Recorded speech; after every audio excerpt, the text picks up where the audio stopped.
దినోత్సవం శుభాకాంక్షలు. గిడు వెంకటరామూర్తి పంతులు గారు శ్రీకాకుళం జిల్లాలోని పర్వతపేటలో 29/8/1863 సంవత్సరంలో జన్మించారు.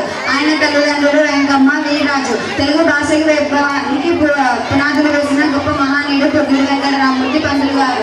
తెలుగు భాష శాస్త్రవేత్త, చారిత్రకారుడు, గొప్ప సంఘ సంస్కర్త.